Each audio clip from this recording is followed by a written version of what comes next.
What's up, everybody? Welcome back to another one of the Cream City Curveballs. I'm your man, Justin in North Carolina. Pipe bomb here in Milwaukee. And we got a extra special guest, the man, the myth, the legend, live from Kenosha, Wisconsin. Parts unknown. Well, we know where Kenosha is. Tim Allen, what's going on, Timmy? What's up, boys? Good to chat with you guys off the air, on the air, sort of, kind of. I mean, Yeah, it's air-ish. off the radio air, but on your air. So yeah. What's going on? Super legend in the building. For folks that are watching that do not understand, Tim has the best damn post game show ever running for what are we? How many years, Tim? 20 what? 21st season here. 21st season. So, Pipe, he has the show a year longer than JR's been alive. Imagine that. Yeah, absolutely crazy. And the fact that Timmy's been able to do it with so many, make it successful and awesome with so many different co-hosts over his time. That's just a testament to him, how easy he is to work with, and the content that he brings that the people just love. No, absolutely, man. And I mean, it's an honor and a privilege to talk to this guy, man. To call both of these gentlemen here, because Pipe always sells himself a little bit short, but Pipe is one of the best hosts that he's had as well, and quite a few of them. And if you go and look at the lithium of radio personalities in Milwaukee, Wisconsin, the state of Wisconsin, and even outside of that, Tim Allen has influenced him, man. So we're going to give you your flowers. I know I Well, told you last night makes you feel warm and fuzzy and weird and awkward, but you're just going to have to deal today because you deserve it, my brother. thank you guys. But I think when you start to talk about the radio industry, it is a crazy business. If people don't know that that are watching here, it's a crazy business, and you have to find your niche. You have to find you know someone to give you the opportunity. First of all, it's just like a ball player. I mean, a lot of them are talented and never get the opportunity. But you have to have the opportunity, and then you just got to find your spot. It's when you meet on the corner of um, what you love to do and that you're good at. It's gosh, it's pretty magical. It is, and whatever it is that you're doing, if you meet at those corners, you got something there. And 21 years as one radio show, hell, there's people in the market in Milwaukee that have been on the air a long time, and the Bob and Brian's of the world, and it was Belling for a long time, and just to name a couple. But it's 21 years is rarefied air, but it's all about giving the opportunity, man. It is. And for those of you who don't know, catch him on the Odyssey app 105 The Game, The Fan, 105 The Fan out of Milwaukee, WSSP. Stream them after the last pitch, you make the switch to Tim Allen. If you're not making the switch, well, yeah, we give you to have your new rebate chop, right?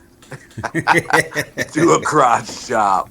I haven't done it yet on video, but I can't rule that out later on this year. Yeah, definitely. When we sweep these Cubs, we'll get them one. So let's get to some. Let's get to what the man, the myth, the legend is here for. Let's get to some Brewers baseball. And you talked about Tim. You talked about someone giving you a shot and giving you an opportunity. Let's talk a little bit about a guy whose opportunity has been taken away, and we're talking about Luis Renjifo. Renhamfro, well, I don't know. We don't need to know how to pronounce his name no more. He's DFA'd to bring up Cooper Pratt, one of our tall, great prospects. What do you gentlemen feel about that? How you feeling about, especially after last night of him making his debut?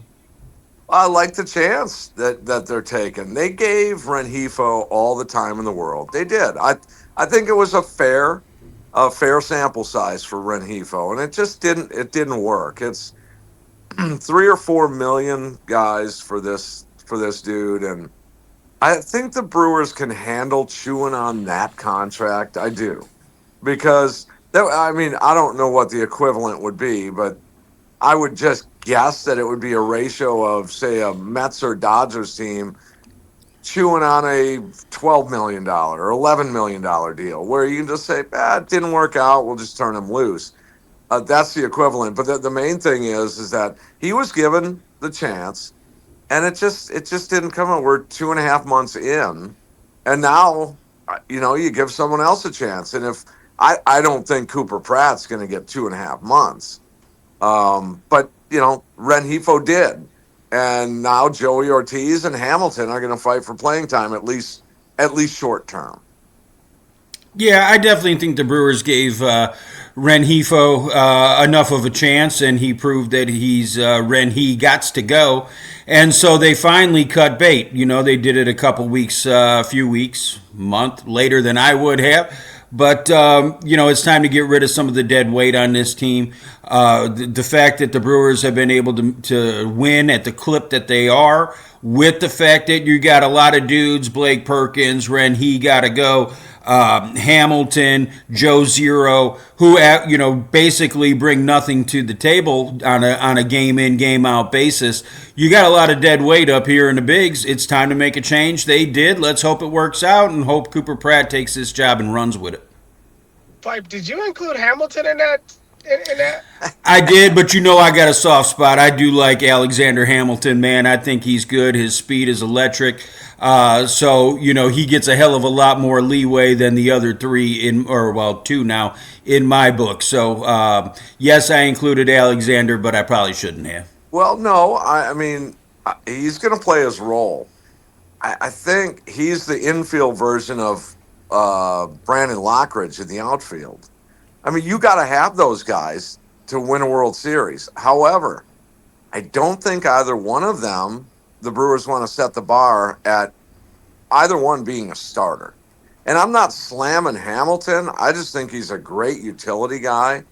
He can pinch hit. He can come in, lay down a bunt. He can steal a base. He's going to play a little defense. I think his defense can be a little sketchy at times. But if he's your starter, I think you keep looking. No, absolutely. And I mean, the thing is, man, there's some guy that grew up in Whitefish Bay, Wisconsin, and they spray painted some stuff on his side. We won't mention him, but he was one of those role players for the Arizona Diamondbacks that helped them win a World Series. Yep. And you're going to need those guys. He was the same thing in Florida. So I agree with you, gentlemen. I think Renhefro's time is done, and I think it's good for him too, though. This can be a win-win for him. Sometimes you just need a fresh start, and he could go somewhere else and hell, you're going to get $3 to $4 million while you're doing it, but go and let your career flourish somewhere else, because Milwaukee just wasn't it for you. I don't know if he didn't like the fat broads we had. I don't know what it was, gentlemen, but it's something that the dude didn't like. So get him out of here. Maybe he'll do well down in Miami where they don't have the fat he just Justin, he just dug too big of a hole early, and he could just never dig out of that thing. And that is, Cooper Pratt's in that situation now. Just don't dig that early hole, kid. Come on, get your knock. Just get your knock once in a while, and the numbers will take care of themselves. But when you early on in a season, or in this case, Pratt's career, you go like 1 for 22, you dig such a big hole that Renhefo, he did the same thing. It just could not dig out, and he would come up with a few quality at bats, but it just didn't work out. And I think you're right. He's a better ball player than he showed in Milwaukee. He is. Well, I liked it last night when with you and Tommy on the post-game show, and you said that all you need is Pratt to be like the seventh or eighth best hitter on this team. Yep. And that's a great point. He's just got to do. You got to do more than Renhefo, but no one's expecting him to be Jackson Chourio. No one's expecting him to launch all these bombs and do all this great stuff at the plate. You have to be serviceable. You have to hit 240. Which so far none of those dudes previously mentioned have gotten to, and that's a damn shame and kind of embarrassing. But hopefully Pratt can sit there and get there. It was great that, and it was cool, in the post game interviews with him, that the Brewers had the day off, let his dad, who doesn't like to fly, drive up from Mississippi or whatever and see the game. That was really neat. I thought the Brewers coverage did a great job welcoming his family and him into the organization last night. no hit, 0 for 2 last night with an error. And if you're gonna have an error, that was a great error because you really saw what that cannon can do, right? And shout out to the gas man, though, that didn't let the guy score after the error. But I think there's a lot of tons of promise.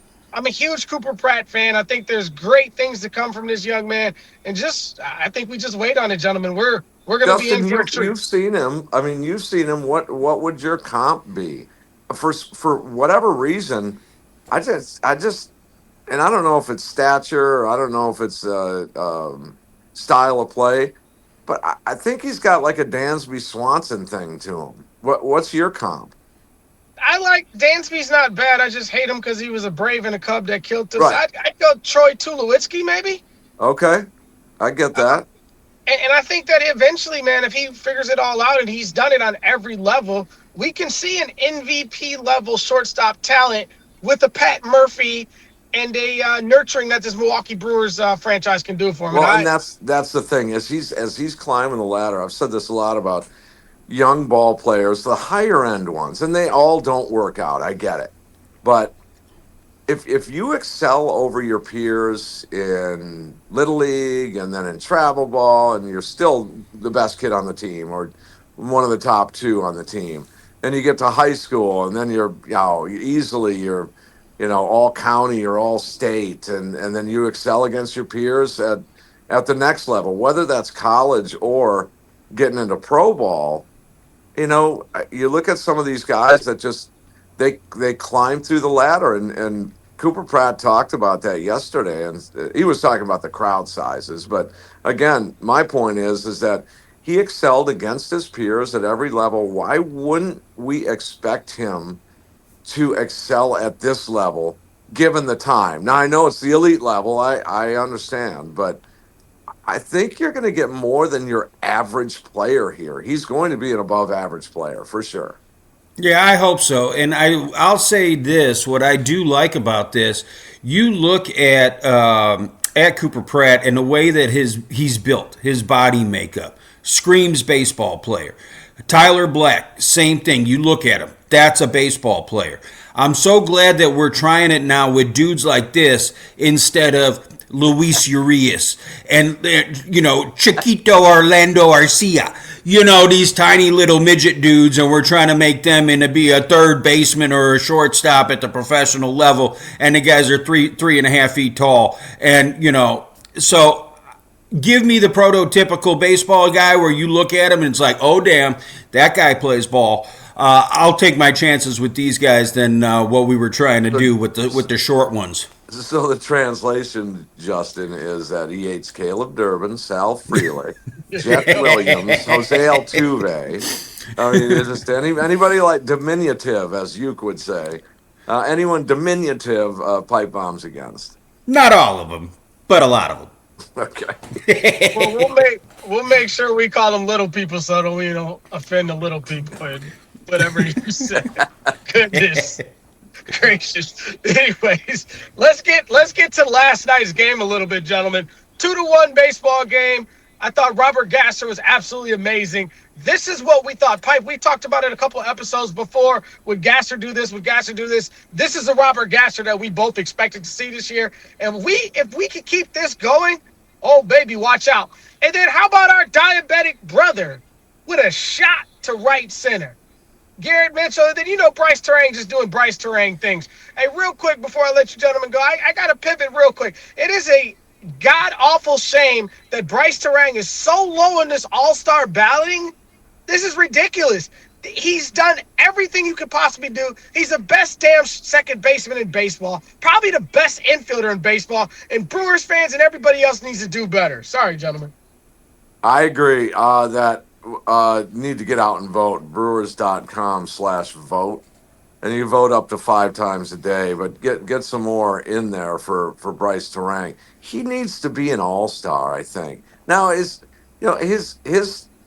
I'll still say it. The barrel onto the ball is amazing with Bryce Terang this year. It is something to behold. And I don't think a lot of people, around the nation get not only not witness his at bats, but his defense too is stellar. he should be up there, and that's why market size matters. I think that's part of it. Yeah, of course it does. Am I shocked that he's not higher up on the vote totals? No, no one gets to see the Brewers. Brewers are never a nationally televised game, and if they are, it's just this little pocket of the Midwest, and everybody else gets a different game. So, I don't know what the Brewers have to do. Obviously, they've made the playoffs 800 years in a row. They've had a lot of success. They constantly outsmart all of baseball. You start, and if you sit there and do a deep dive on the Twitter machine, you got guys like, Nightingale and Passon and all this talk about how the Brewers are different and how they run their organization a hell of a lot smarter than the rest of baseball. And if that's not enough to get you recognized for the All-Star game and stuff like that, then it's never going to be enough. But that is what it is. I will say last night with Gasser, he did look really good. I was still kind of frustrated with him because it's not like he was facing a murderer's row lineup. So I was hoping that he would be able to go deeper than he did. But he did look good, and he did limit it. He put some traffic on the bases, but he was able to get through it, like you said, when Pratt airmailed that throw. And all that kind of stuff. So he held him down pretty good, but I would have liked to see him go deeper. But it's nice to see that so far he's holding his own and he keeps earning his next start, which is good. Yeah, Gasser. I mean, you got to give him time after Tommy John. It just doesn't happen right away for these guys. Give It's him a been a little year and a time. half, bro. Yeah, well, yeah, but I mean, he comes back and does the tail end of last year.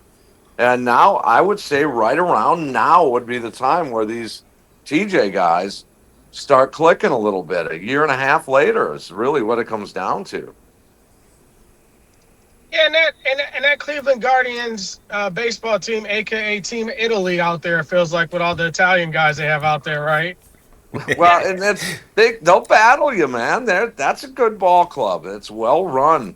That's a well run organization right now. Outside of the name, it's a well run organization. No, 100% agree, and that's what I was going to kind of get to. Stephen Vogt, don't count those gentlemen out that he Nope. coaches. They're going to No. get and you're right. That's why they're so well ran. And I think he's the Yeah. second best manager in all of baseball, honestly, after Pat Murphy. Yeah, I mean, didn't he win back to backers as well with Murph? He is, but he ain't Francona. No, Francona's good, but look at the NL Central standings. They're starting to. I mean, we're deep. We're 70 games in, boys, and you look at an 8-game lead over the Chicago Cubs. I just was looking this morning. It's just I want 10. I want double digits. Get me double digits. But if you look at the Reds, they're falling on hard times a little bit. You see Pittsburgh now starting to fade a little bit. I think they dropped a game under. And then St. Louis. Look at these guys. That's the biggest surprise in the Central to me. Not the Cubs being 8 back. I think the bigger surprise is St. Louis. Yeah, the fact that they're hanging in as well as they are. My biggest surprise, though, is that yet again, every single year, there's people that sit there in Brewers Nation. Oh well, Cincinnati Reds. Yeah, they're going to be better. They got a lot of talent. They're going to be good. We've been saying this crap for 15 years, and they Well, they made suck the every single playoffs year. last year. I mean, come Yeah, and on. how long were they in it for? Well, okay, but I'm just saying they made the playoffs. They're going to be around. They will be around. Yeah, I'll be dead by then. That team sucks. Hey, so Tim, when Pipe goes to that voice, just know he's about to insult somebody. Yes, he sounds like a white Urkel. So man, just an amazing time though. I'm just happy with a 2-1 win. Like you mentioned, Tim, we're 10 games above the Chicago Cubs. I think we're 5 above the Cards, but we're 18 games above 500. Wow, 18. that's just crazy good. Murph and these guys just keep getting it done. But you know what? I, there will be some more moves coming. I think a team like this feels a little different than last year to me. With it now, again, this is contingent upon one major move. They need to make a major move, but with if Harrison is real, and I think we're all starting to believe, but if you haven't, you are starting to believe. Mizorowski and Harrison, I'll go toe to toe in the postseason with that. I know I'm in both those games. I know I'm in both games, one and two, if Harrison's real, and I think he is. After that, then who is it? Who's stepping up, man? Is it going to be Woody? Is it going to be Sprout? Is it going to be an acquisition? Is it going to be Scooble? Is it going to be who? Insert name there. But I'll go to war with Ms. Harrison, and then that three guy. I think I'm still looking for the Dominator. Yeah, I am too. I've been down on Sprout for a while now. Even though he looked good in Vegas, he looked good in Colorado. We'll see what he brings tonight. Tonight, yeah, But I'm definitely not sold on him. The problem for me is that basically you got two, and you got the Miz and you got Harrison, and then we're kind of in the same position that we were a couple years ago, where it's like if Freddie doesn't win, you need Freddie to win all of his starts, and then you're okay. But if he doesn't, then all of a sudden, it gets a little iffy. Hopefully that doesn't happen because, like you said, you definitely need a third. I'm hoping it's Gasser. We've seen how good he can be. He just needs to sit there and yeah. put it together just a little bit more. But again, it's been a year and a half from the TJ surgery. It's time to step it up. Could be Henderson, could be Woody. But think about this, Justin. What do you think of this? When the Brewers make the World Series, typically in the World Series, based on the off days and what you have rolling in that 7 game series, the starter, your main stud, if lined up properly, coming out of this CS, if lined up properly, your stud goes games 1, 4, and 7. Think about Miz 1, 4, 7. You're not only going to have, well, you just will have a golden opportunity. Get to the World Series, Brewers. Come on now. I just feel like that means we just got to win one game. And then between Harrison, Henderson, and Gasser, we should be able to get one of those. Cooper Pratt will be not going to cover off the baseball by then. So I think we do it this year. I really do. Provided nothing else goes wrong with that other word that you're not supposed to mention. But Pipe, I'll push back. I don't think that is Gasser as your three. I think it's going to be Logan Henderson. That's my Yeah. guy. That's who I would go for my three. But this is a good problem to have. We have a wealth of talent. And Dave Roberts, you can put your stupid sunglasses on. You can put your smug smile on. We're going to knock it off your face. And then we'll go into a lockout as the World Series champions. Well, it's funny you say that. Murph yesterday said he doesn't think there'll be a lockout. He said spring training might be affected a little bit, but he says there's smart people making those decisions.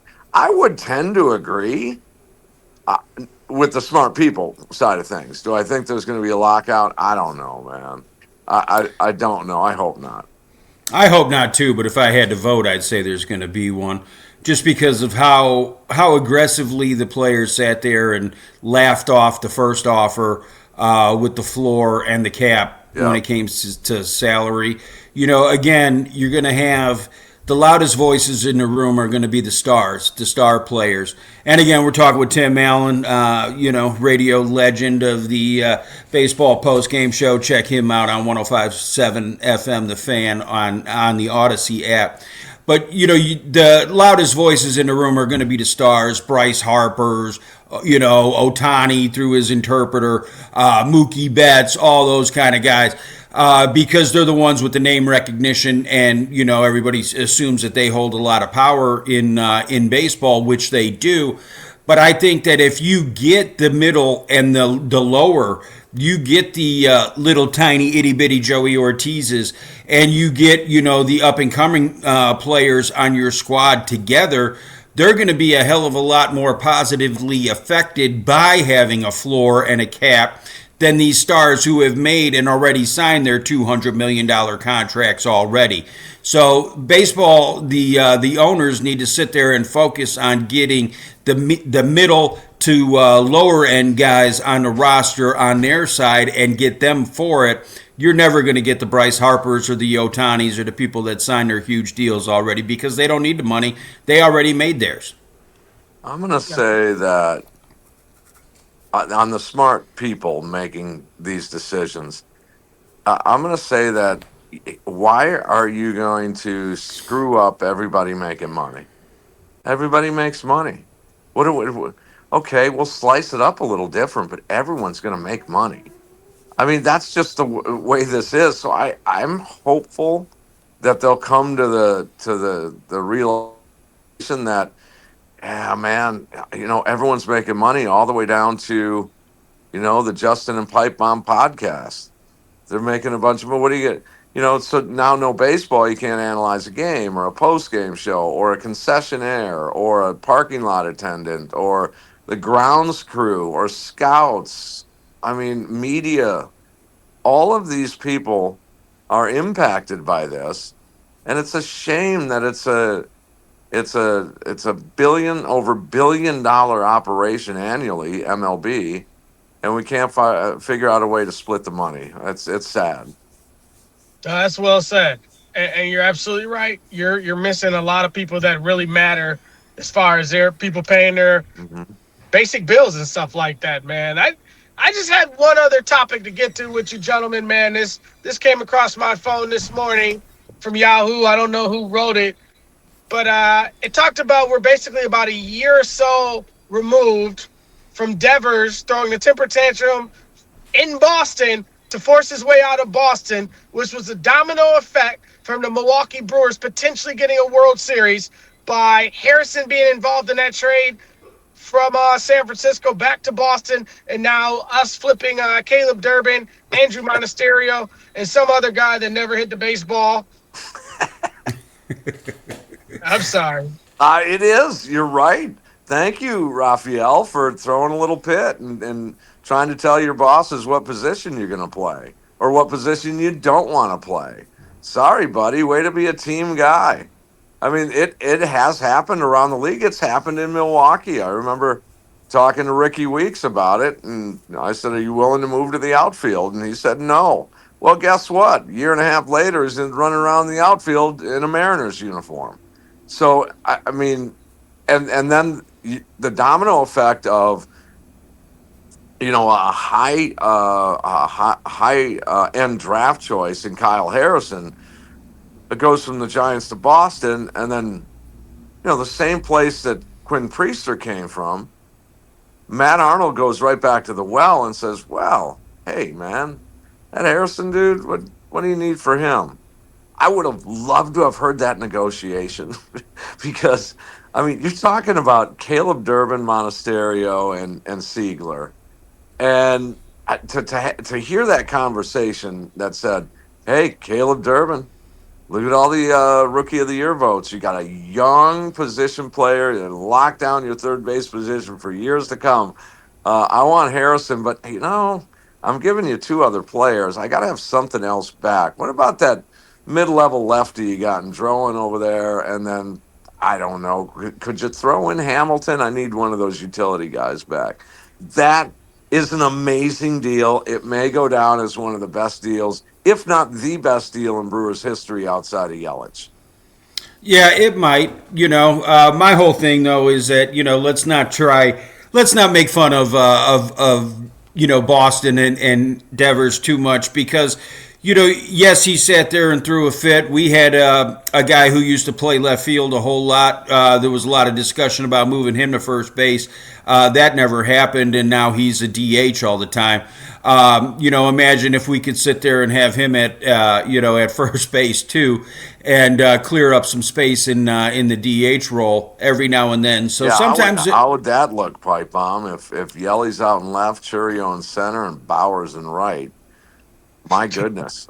Um, I mean, yeah, now you have the DH slot open. yeah, you got So Vaughn in there yeah, every day with Bowers. It would clear up a whole lot of stuff. So, I don't want to make fun of another team with a dude saying no. Like you said with Ricky Weeks, sometimes these guys change their minds, sometimes they don't. yeah.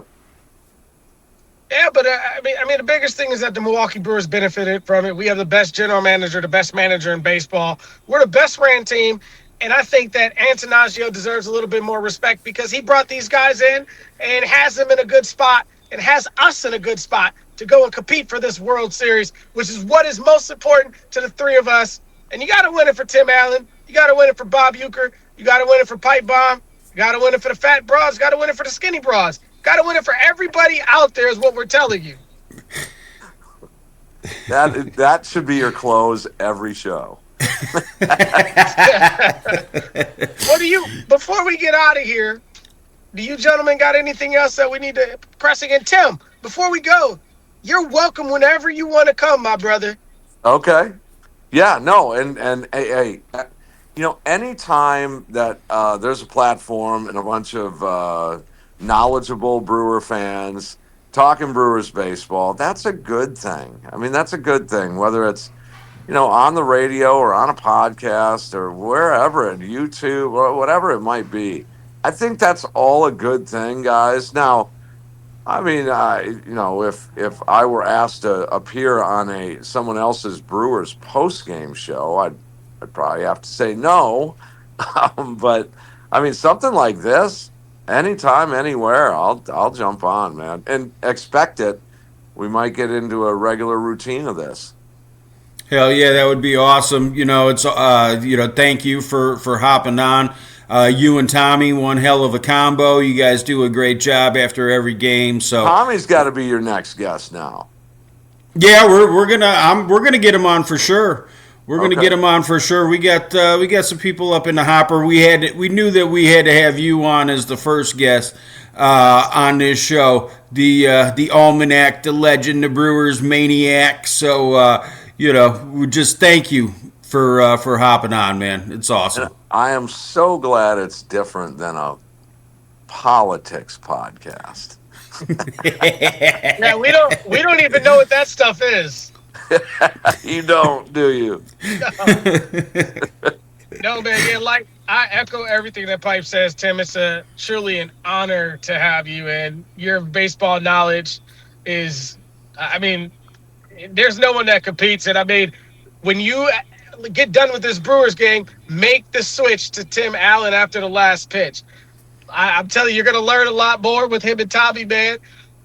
And make sure you subscribe to Cream City Curveball. Hit the subscribe button. Yes, go ahead and do that, and I will make mention of it on my platforms too, guys. And you guys, if you're looking to catch the post game show, it's on YouTube. It's WI Sports Radio, so you can search it out there for the post game show. And if you're into baseball, into Brewers, we have a lot of fun doing it. Pipe Bomb, Justin, you guys can attest to that. No, absolutely. And the thing is, if you watch it on YouTube, you might see Tim smack the hell out of a bobblehead or something like that. You never know what you're going to see. I've got it right behind me. I'm doing some house cleaning here. I had to change out a bunch of wires. So, but the Craig Council beheaded bobblehead is laying on the desk over here. Nice. That's a World Series thing, man. Pipe, you got anything else before we get out of here, my brother? No, man. Just hopefully the Brewers keep these wins coming. It's been a hell of an exciting season so far. Best record ever through 70 games for the crew, and so keep this ball rolling. Let's get to 100. Make sure we get home field throughout, and let's march our way all the way to the World Series. From your lips to Jesus Made's ears. Oh, I'm sorry, God's ears. Sorry. Jesus made. Yep. Well, if you're listening in the afternoon, if you're listening in the evening, and now you have an even specialty. If you're listening in the shower, you can now listen with Tim and Pipe Bomb. It doesn't mean you have to sleep with us, though. Yeah, you can go to sleep with Tim and Pipe Bomb. We appreciate whatever you listen. And this has been another episode of Cream City Curveball. I'm your man, Justin, in North Carolina. And Jeff in the good land. Timmy in Kenosha. Yes, sir. Go Brewers.